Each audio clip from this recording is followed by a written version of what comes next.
Vamos a seguir con el desarrollo del encuentro del ciclo Pilares que propicia Diario Los Andes y en este tercer bloque, bueno, obviamente vamos a estar hablando de inteligencia artificial y ciberseguridad. La inteligencia artificial es la columna vertebral de la innovación en la computación moderna. Se define como un conjunto de tecnologías que permiten que las computadoras realicen una variedad de funciones avanzadas, incluida la capacidad de ver, comprender y traducir el lenguaje hablado y escrito, analizar datos, hacer recomendaciones y mucho más. Hasta aquí todos beneficios. Sin embargo, la inteligencia artificial también podría generar algunos problemas severos. Las estafas podrían ser cada vez más sofisticadas y robar datos personales o gubernamentales no representaría mayor dificultad. Es por esto que los informáticos empezaron a cuestionarse, ¿son seguras nuestras contraseñas? ¿Están protegidos nuestros datos? ¿Existe la estructura necesaria para contener semejante avance? Todas preguntas que intentarán responderse en este bloque de pilares. Bueno, vamos a conocer precisamente y vamos a darle la bienvenida a los 3 especialistas que van a disertar en este panel. En primer lugar, contamos con Bárbara Peñalosa, máster en Abogacía Digital y Nuevas Tecnologías, también con Gustavo Giorgetti, CEO de ThinkNet, Sociedad Anónima y profesor de la maestría Transformación Digital Estonian System de la Universidad de San Andrés. Y por último, también contamos con Claudio Feijó, que es especialista en inteligencia artificial y catedrático Jean Monnet en la Universidad Politécnica de Madrid, que está de modo virtual y le damos también la bienvenida. Este panel será moderado por el periodista de los Andes, Fernando Russo. Recibimos a todos con un fuerte aplauso. Muchas gracias. Comenzamos entonces con este tercer bloque de este encuentro de pilares sobre gobierno digital. Tal como escuchábamos recién, en esta parte del encuentro vamos a hablar sobre inteligencia artificial y ciberseguridad. Dos temas que empiezan a relacionarse entre sí, dos temas de los cuales está hablando el mundo actualmente. Y que bueno, vamos a comenzar en primer lugar con Claudio. Preguntarle, Claudio, ¿cómo se puede aplicar la inteligencia artificial en la administración pública? ¿Qué hay? Bueno, lo primero, buenos días y buenas tardes de donde estoy yo y encantado de estar aquí con todos vosotros. He estado escuchando mucho cuidado, ¿no?, a todos los anteriores ponentes con los que coincido, pero hay algo que me gustaría insistir. El sector público, cuando tiene que decidir si utilizar o no inteligencia artificial, ahí hay un dilema. Y yo creo que está en el centro de la cuestión y conviene pensarlo un poco más, ¿no? ¿Cuál es el objetivo? Que el sector público sea más eficiente, como si fuera una empresa privada, donde los funcionarios, los servidores públicos, pues tienen unas métricas y son observados, ¿no?, para ver si suministran pues de una forma, ¿no?, más eficiente, ¿no?, utilizan su tiempo y sus recursos. ¿O se trata de algo diferente, como ofrecer mejores servicios públicos? Y personalmente, o al menos esto es un poco el grupo, ¿no?, que yo represento, yo creo que la respuesta está en esta segunda línea. La idea no es ser más eficientes, es un problema de la empresa privada. La idea es ofrecer mejores servicios públicos, ¿no? Es realmente que la tecnología sea una parte, a veces pequeña, de la solución, está al servicio de la sociedad civil. Si confundimos eficiencia con mejores servicios públicos, creo que no vamos a saber muy bien cómo utilizar la tecnología. Pongo un ejemplo. Ahora muchos gobiernos nacionales, regionales, provinciales, incluso municipales, pues utilizan algoritmos para detectar quién tiene necesidad de ayudas públicas, ¿no?, qué familias o qué individuos están en situaciones de desventaja y que esos algoritmos que reúnen información de diferentes zonas, ¿no?, de datos que tiene el sistema público puedan identificar qué personas son. Así, tal cual, no nos va a servir para nada. Seguimos necesitando las personas que presten atención, si eso tiene sesgo, si tiene sentido, si hay que dedicarles una relación personal. Eso simplemente es un instrumento, ¿no?, al servicio de mejores servicios públicos, no en hacer más eficiente, ¿no?, y que haya un algoritmo que tome las decisiones. Y creo que ese foco es un foco clave, ¿no? Claro, exactamente. Gustavo, ahora continúo con vos. Empezamos, a raíz de estos avances, empezamos a hablar de un término que es transformación digital. ¿Nos podrías contar de qué se trata esto de la transformación digital y cuál es el verdadero objetivo que tiene la transformación digital? Bueno, creo que se habló... ¿Se escucha bien? Sí. Dalmiro habló antes y mencionó muy claramente lo que es transformación digital. No es hacer lo mismo con digital, cambiar el soporte de papel por el soporte digital. Y creo que tiene mucho que ver con lo que decía Claudio recién. Tiene que ver con entender qué podemos hacer con la nueva tecnología. O sea, la innovación es básicamente aprovechar un contexto nuevo. Cuando no existía la tecnología digital, hace 20, 30 años, disponible como está, teníamos que utilizar soluciones y, bueno, las soluciones era el papel. Y la interoperabilidad siempre existió. Lo que pasa es que éramos nosotros los que hacíamos la interoperabilidad. Porque el papel no es interoperable. El papel es algo que nosotros procesamos. Y ahí empezamos a encontrar qué es lo que realmente podemos hacer en el nuevo contexto. O sea que innovar, aprovechando el contexto donde estoy, pasa a ser la nueva herramienta que tenemos que utilizar. Y eso es, me parece un poco lo que está diciendo Claudio de otra manera, ¿no? Y hay un español, Genís Raca, que es antropólogo o arqueólogo, y él lo dice con mucha claridad. En los últimos 100 años, nuestros abuelos, digamos, tenían que buscar el conocimiento, para tomar un tema, porque está propiedad, inteligencia, bueno, el conocimiento lo íbamos a buscar al cine, a la biblioteca. Después pudimos traerlo a casa, la radio, la televisión. Después pudimos producir contenido.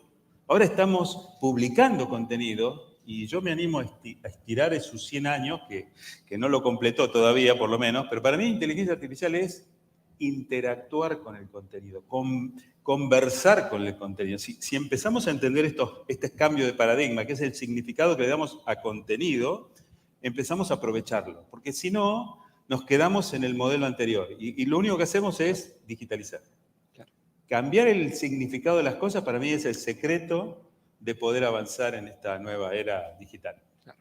Me quedo con eso último que mencionabas, Gustavo, y entramos ahora en el tópico de la ciberseguridad, porque si bien los avances tecnológicos realmente pueden ser muy útiles para la gestión pública, no podemos descuidar a los usuarios, no podemos descuidar la ciberseguridad, y ahí entramos con vos, Bárbara. Y te pregunto, en primer lugar, de acuerdo a lo que ves, de acuerdo a tu interpretación de la realidad, ¿vos considerás que la inteligencia artificial se puede utilizar en el ciberdelito? Y, en caso de que así sea, ¿cómo nos protegemos los usuarios de posibles estafas, por ejemplo? Bueno, de hecho ya se empezó a utilizar, porque siempre van un paso adelante, ¿sí? Bien mencionaban recién esta irrupción que advertimos de la inteligencia artificial los simples ciudadanos de a pie en marzo, y bueno, ya los ciberdelincuentes estaban buscándole provecho a este ChatGPT a ver cómo podían mejorar sus ataques, ¿sí? Entonces vieron cómo podían mejorar un phishing, ¿sí? Que antes a los usuarios o a los ciudadanos los confundían, los engañaban con mails que uno los leía y realmente eran difíciles de engañar, pero así todo. Entonces, ahora con la inteligencia artificial ya están buscando la forma de mejorar, optimizar esos mails, optimizar otras herramientas de la inteligencia artificial que ya hemos empezado a conocer, como por ejemplo la posibilidad de clonar la voz, ¿sí? Hay una herramienta que permite clonar la voz, salió para clonar la voz de los famosos, pero rápidamente empezaron a clonar la voz de personas y utilizarlo para un chantaje, para una extorsión. Entonces, sí vemos que la inteligencia artificial, siendo una herramienta poderosísima, puede tener usos negativos, pero asimismo también no todo es miedo y descontrol, sino que también puede ser una herramienta aliada a la hora de luchar justamente contra el cibercrimen, ¿sí?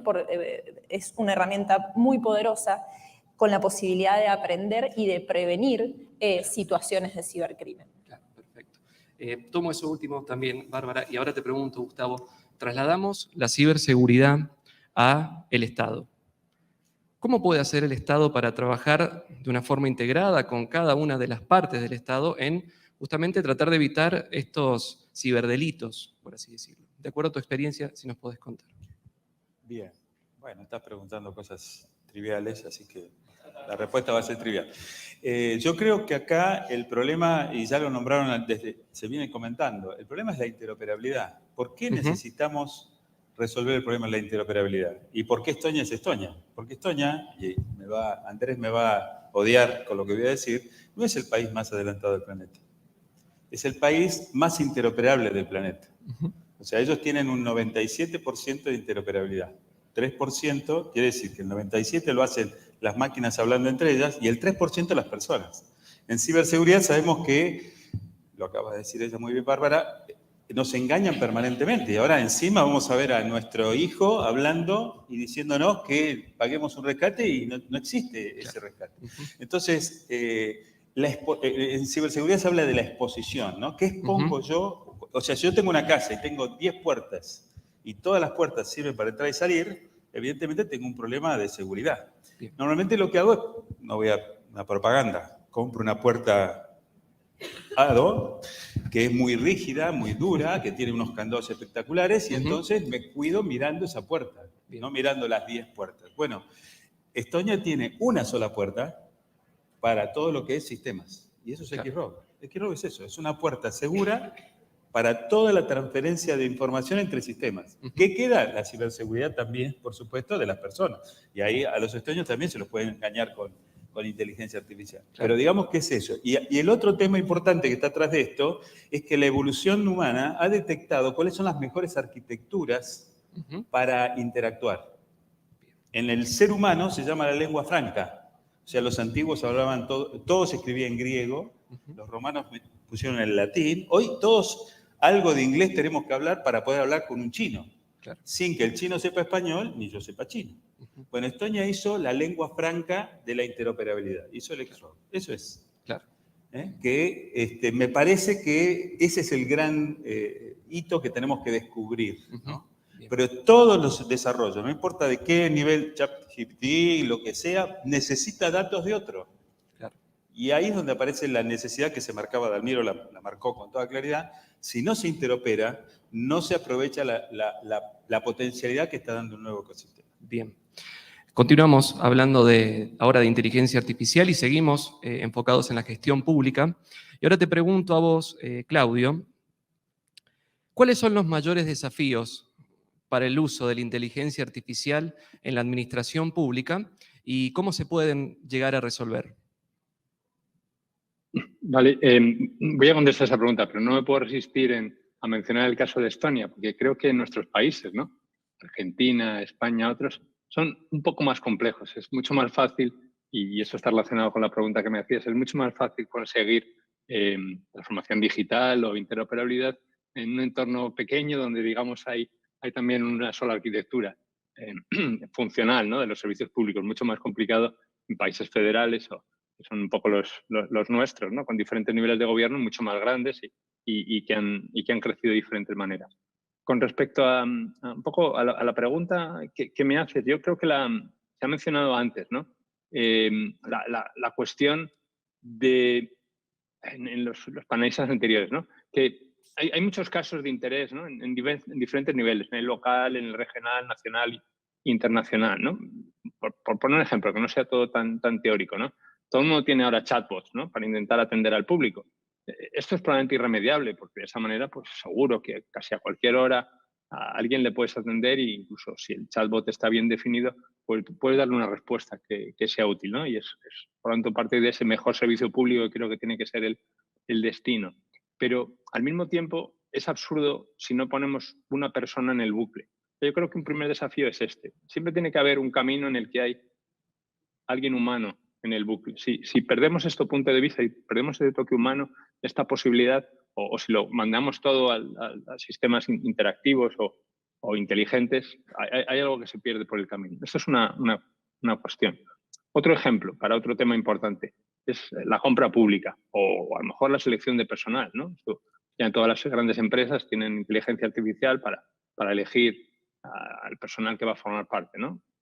Es obvio que esto va camino de convertirse en un estándar, pero podemos trasladar los sesgos, incluso amplificarlos, que ya teníamos, porque eso se ha programado de alguna manera, y ahora codificarlos en la tecnología, de tal manera que, como muchas veces nos sucede a los que hemos trabajado en los servicios públicos, para los servicios públicos, que aparece alguien, un informático o una informática y te dice, ay, lo siento, ya sé que eso no está bien, pero no lo puedo cambiar, ¿no? Eso sería un camino terrible que deberíamos equivocar. De aquí la importancia de la transparencia, ¿no? La transparencia algorítmica. Por ejemplo, la Comisión Europea acaba de lanzar un organismo específico, especial, ¿no? Para un poco echarle un vistazo, ¿no? Vigilar estos algoritmos que se van a utilizar en todas partes, en particular en la administración pública, para estar seguros de que tienen una cierta transparencia y si hay sesgos, que al menos lo sepamos y tenemos las capacidades de corregirlo. Este es un segundo desafío. Y luego hay un tercer tema que está conectado con la interoperabilidad, que es casi el tema central, ¿no? de todas las discusiones que llevamos, relacionado también con la privacidad de los datos. Y yo lo voy a conectar con un paso más, que es la cuestión de la dignidad de las personas y de los usos éticos de la inteligencia artificial, ¿no? Es un tercer desafío que yo lo que diría algo así como, para ponerle una sola etiqueta, la inteligencia artificial centrada en las personas. De alguna manera, creo que vamos hacia un escenario en el que hay un modelo que está gobernado por el sector privado en la implementación de la inteligencia artificial, que va a haber suministradores que van a intentar convencer, ¿no? a las diferentes administraciones públicas de que adquieran un cierto tipo, ¿no? de solución. Creo que también hay un modelo de gobierno, ¿no? Voy a hacer ejemplo China, donde alguien decide, ¿no? lo que los ciudadanos pueden y lo que no pueden hacer. Pero creo que hay un tercer modelo que quizás representa un poco el mundo latino, el mundo latino-europeo, donde importan las personas, donde importa la sociedad civil. Y hay una frase que he oído recientemente a un viceministro en Europa que decía: pensábamos que esta es la tercera vía, pero ahora nos hemos dado cuenta de que es la única vía. Y yo insistiría en esto, ¿no? En una inteligencia artificial centrada en las personas y no perder nunca ese foco desde el comienzo. Claro, es central, digamos. El factor humano va a seguir siendo central a pesar de todos los avances. Y también, justamente aprovechando eso que mencionaba Claudio, bueno, volvemos a centrarnos en los usuarios y volvemos a centrarnos en la ciberseguridad. ¿Tenemos un marco legal que nos ampara como usuarios? Digamos, ¿tenemos derechos como usuarios? ¿Y cómo hacemos para ejercer esos derechos? Bueno, retomando o tomando lo que mencionaba recién, en donde se hace foco en la dignidad de la persona humana y tener como centro a la persona humana, nuestra ley, la ley o el código de fondo que le decimos los abogados, que es el Código Civil, cuando fue reformado en este sentido, teniendo como foco a la persona humana, ¿sí? Que esa persona humana es ciudadano, esa persona humana es consumidor, es usuario, o es titular de datos personales también. En base a estos principios en torno a la persona humana, es que sí tenemos marcos regulatorios, como son, por ejemplo, la Ley de Datos Personales, ¿sí? Que le da esta protección a la información del ciudadano, que hoy en día se encuentra bastante desactualizada, y hay un proyecto de ley que está en tratamiento para modificar de forma íntegra, digamos, la protección de datos personales conforme los estándares internacionales, pero necesariamente en esta norma, más allá de los principios de protección de los datos personales, vamos a tener también una obligación de seguridad para aquellos responsables de esas bases de datos donde está la información de las personas. Eso por un lado. Y por otro lado tenemos otro conjunto de normas, como son, por ejemplo, las normas relativas a la defensa del consumidor y del usuario, ¿sí? En donde esta digitalización e interacción digital entre el proveedor para la ley de defensa del consumidor y el usuario o el consumidor se traslada al entorno digital. Y estamos viendo consecuencias de este traslado que después de la pandemia fue abrupto, ¿sí? Todos nos tuvimos que digitalizar, aquella persona, tal vez consumidor hipervulnerable, que se relacionaba con su entidad bancaria de manera personal, que iba al cajero para revisar qué saldo tenía, hoy en día se ve en la obligación prácticamente de interactuar con ese proveedor de manera digital. Esto genera algunas consecuencias positivas y negativas, pero ese marco regulatorio es el que protege a ese consumidor que hoy en día casi está obligado a interactuar con su proveedor de una manera que no estaba acostumbrado. Y justamente En esa interacción, los proveedores, tanto por ejemplo si hablamos de entidades bancarias, financieras, billeteras virtuales, han intentado que sea amena esa interacción, que sea funcional, pero no necesariamente, o tal vez, la funcionalidad va de la mano de la seguridad, ¿sí? Entonces, para que al usuario le sea sencillo interactuar en esta billetera virtual, hacer un pago, hacer una transferencia, debe ser de una manera sencilla, accesible. Y esto, de hecho, la realidad nos lo ha demostrado, ha generado fallas de seguridad, ¿sí? Siempre me preguntan, bueno, ¿cómo podemos prevenir esta situación? La ley nos lo impone, bueno, y la prevención, más allá del aspecto técnico de la seguridad o de la ciberseguridad, ¿sí? Que pueden adoptar las empresas en sus sistemas, yo advierto que hay un factor que también deben tener en consideración, que es el factor humano, ¿sí? Que hoy en día, si vemos en el crisol de ciberestafas de las que empezamos a ser testigos en la pandemia y aún hoy, que van cambiando día a día, se van sofisticando, robusteciendo, vemos que el factor humano es una falla en la seguridad que las entidades no están tomando en consideración y trasladan esas fallas que ellas no tomaron previamente en consideración al proponer o casi obligar esa digitalización, en tener en cuenta que el usuario se puede equivocar, que el usuario puede ser engañado.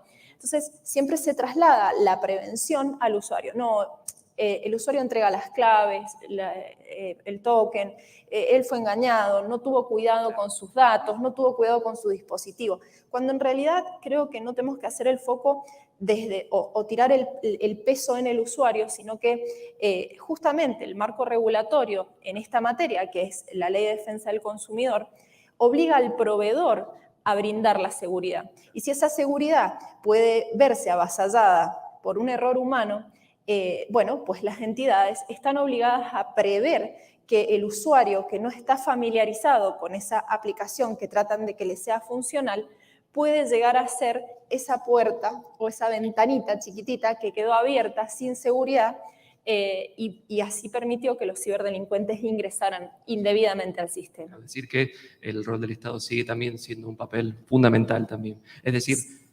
capacitar también el otro lado, digamos, no solamente los usuarios, sino también al otro lado, que es el que presta el servicio.